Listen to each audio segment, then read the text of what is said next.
Salutations ladies and gentlemen, and welcome back to my channel, Maniacal Miniatures. In this video I'm super excited to bring you a tutorial on how I built this great mountain stronghold of the Dwarven Kings out of styrofoam and putty. I'll do an in-depth review of how much it cost me to build and how long it took to build, so stick around for that. Hello ladies and gentlemen, this is the tutorial on how I built my Dwarven Karak. First off, I got really inspired when watching these three products come up online: the Dwarven Gate, the Dwarven Statue, and the Dwarven Pillars from minimonsters.eu. That's actually what kickstarted the whole process, the whole project. I mean, these are just wonderful looking pieces, I thought, and instantly I thought, I'm gonna build the Mines of Moria. I gotta do this. So yeah, I purchased these. The gate was about 19 pounds, so quite hefty, but it's in solid resin. The statues were like 20 pounds each, also massive solid resin. The pillars, solid resin. I bought 3 sets of 2 in each for 29 pounds. Next step was to draw what I imagined I would do. I'm sorry, this DS is tricking me a bit.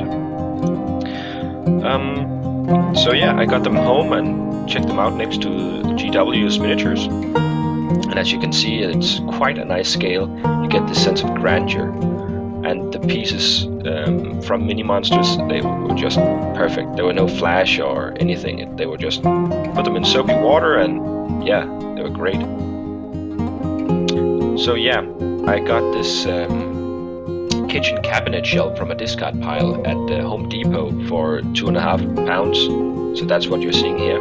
It's 60 by 60, so it's perfect for an army on parade board. I drew up all the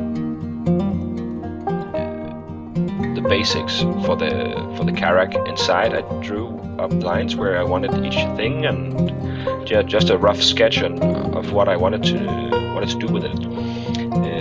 I tried some different things with the pillars where I wanted to. At first, I wanted to do it like Moria, where all the columns are linear, but I actually ended up going diagonal because it gave a better sense of grandeur and made the throne the focal point of the room. Which I really liked. The throne I got from sidertis.com, which is a German site, I believe, for about 4 pounds, I believe, I gave for that throne. The doors are from the DW's Fortress kit, which cost me about 5 pounds. And not the entire kit, just the doors. And the tomb and the little well there, I got them from the GW's Mines of Moria set for about 2 pounds as well. And the miscellaneous bits cost me about 5 quid. So yeah, that was the rough of it. So then I wondered what I wanted to do the mountain itself out of, and I settled on polystyrene because that was easy to work with, and I had a little experience in it from the start. I tried some different iteration and wasted quite a bit of polystyrene in this process, but it's not the most expensive stuff in the world, and I bought 2 sheets of 60 by 120 centimeters for about 8.5 quid. This is what it ended up looking like, the finished result. Then I dry fitted a lot of the different pieces, like the dead dwarf in the cave and the Karak, which I also bought from Sidertis for about 2 pounds, I believe, in solid resin. And yeah, just dry fitted the pillars, seeing if they fitted with the ceiling. And yeah, I made sure the backside was smooth, and to build it in 2 solid pieces, so it comes off at the top, so I could use it as a gaming piece. I really wanted to do something which would bring the wow factor to my table. So yeah, I tried some different setups with the doors and wells, see what fit best. then I came to putting on the putty. I bought a 12-liter bucket of putty for about 14 quid, which was much more than I needed. And I just stuck these pieces in here and just worked it around with my fingers to give it this jagged, rugged look. It stuck on there like glue. So I put on all the solid plastic pieces and resin pieces. I let it harden while the process while the putty hardened. And also, I took a wet brush and just worked it gently down the backside of the Karak, and also on the underside of the top half and the overside of the bottom half, so as the pieces wouldn't wobble when put together. There was some minor cracking which I had to go back and touch up on. Also the floors inside the mountain I decided to use with a wet brush as to give this feel that they had been walked on for centuries. And this is the process where I also put down a lot of the larger rocks. Then came the painting of the statues, and I tried out some different things. I wanted to see how weathered I wanted it to be. And I decided on going for a medium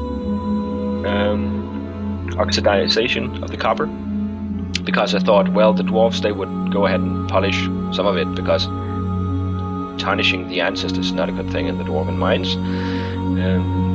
Then I went on to the pillars. As you can see, I painted them somewhat the same.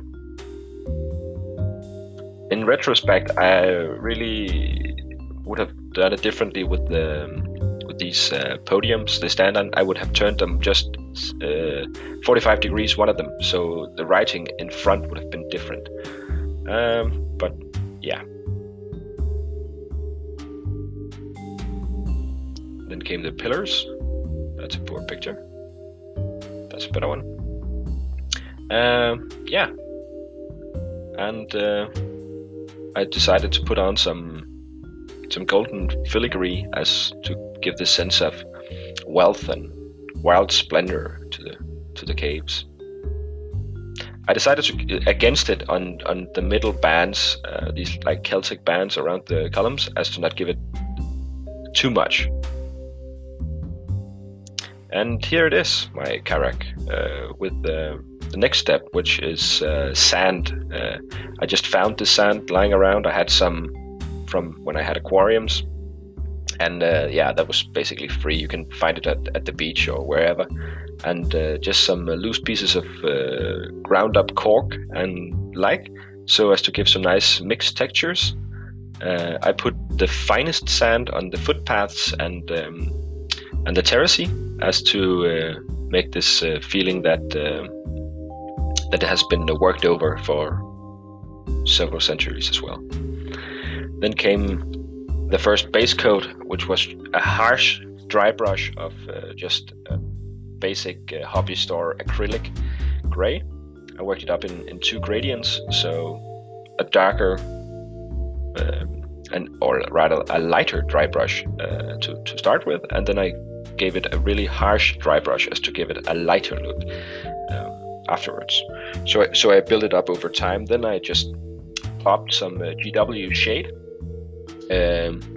around the different places on all the sand and the pebbles and the like. I gave it the Corax earth shade and some different splurges of Biltan green, because I knew I wanted to do something with tufts on it later on.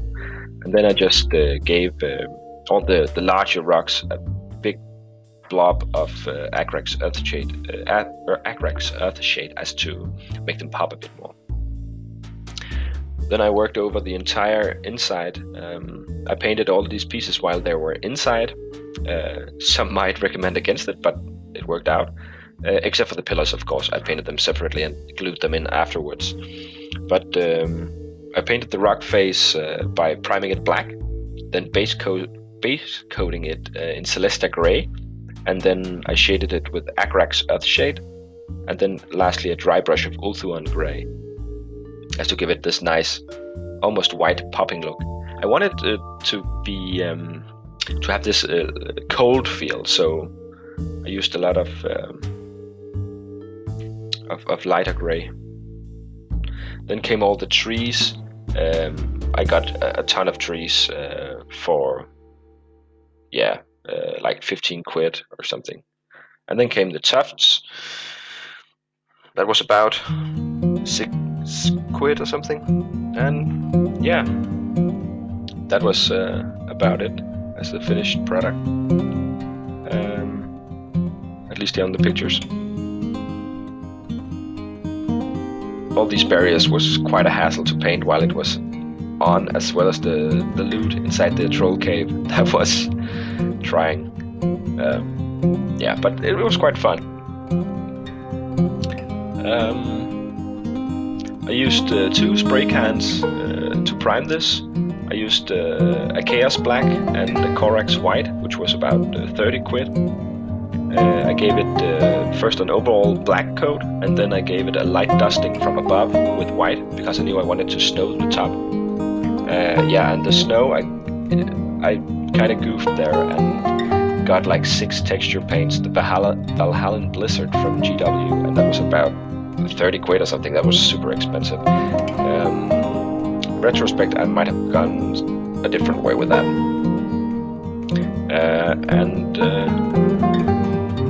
The posters inside are from Foreground's Fabled Realms Dwarf Terrain. I had that lying around, so I'm not really sure how much that cost me. To paint the copper parts like I did, you would have to prime white, then base coat a Balthasar Gold, shade in Reichland Flesh Shade, and then highlight with a Hashut Copper, and then recess shade with a Nylak Oxide. And then at the 6th step, you would dry brush Balthasar Gold and give it a light dry brush of Sycorax Bronze. That was 7 steps, and I will put a description in the description of the video. To paint the timber bits, I primed black, then base coated Mornfang brown. I shaded it with Agrax Earth Shade, and then I highlighted it with Scrag Brown. And the gold details I just did super simply. I primed with black, base coated Retributor's Gold, and then shaded in Reichland Flesh Shade, and then a highlight of Retributor's Gold again. So, if you wondered how I painted the torches inside the cave, I did a primer of black, and then a base coat Jacaro Orange, and then a highlight of Flashget Yellow. And then I shaded Fugan Orange. All these how to paint them I will put in the description below, because I know it can be a bit tough to follow. Just the last few pictures here, I just want to say this is together with Foreground's Fabled Realm Terrain, which fit quite nicely into the aesthetic. This is me playing a mate of mine. I really like this picture. This reminds me of the Mines of Moria scene from Lord of the Rings. So yeah, I got these hobby stones from the Flying Tiger of Copenhagen, and they were like 2 quid for a massive bottle filled with these. So this is it, ladies and gentlemen. My Dwarven Karak.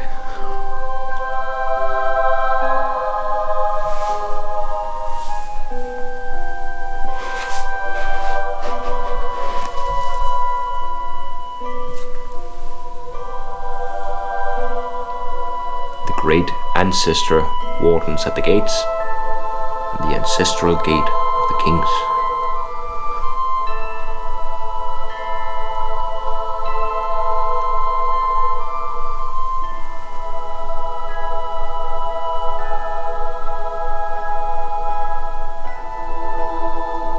Terrace for a scout,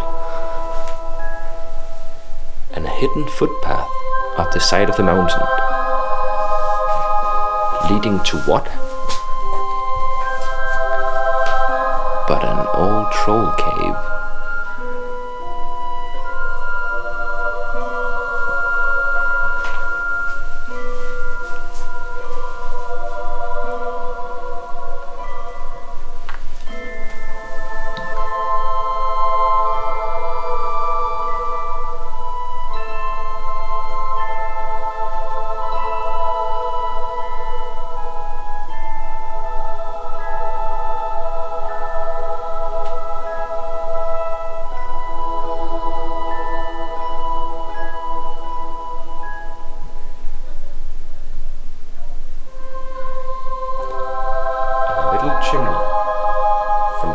kitchens. Let's take a look inside. Now the top has come off. We enter the halls of the king. The founder of the keep lies ahead of the king's chair, the throne, to always remind him of his ancestry. A mine to remind the dwarves of their proud profession.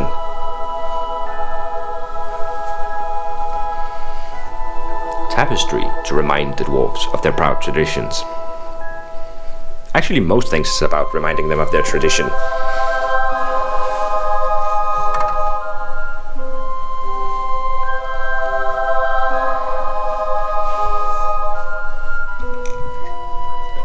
Let's take a helicopter view in here.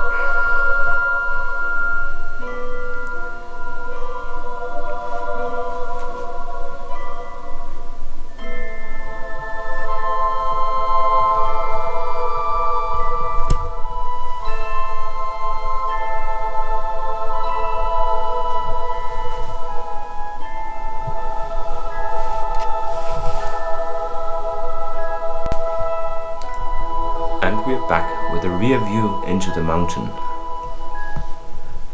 We have antechambers going deeper into the mountain. We have a well, a tomb of an ancestor, and the mine filled with crystals. And we have a gate we can open.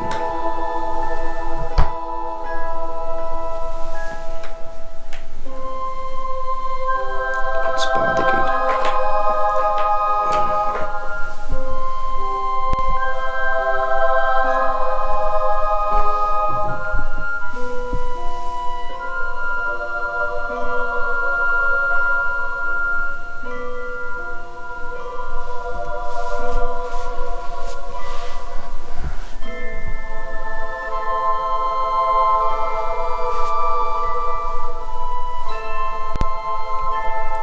And here we have a dwarven miniature to show a sense of the scale.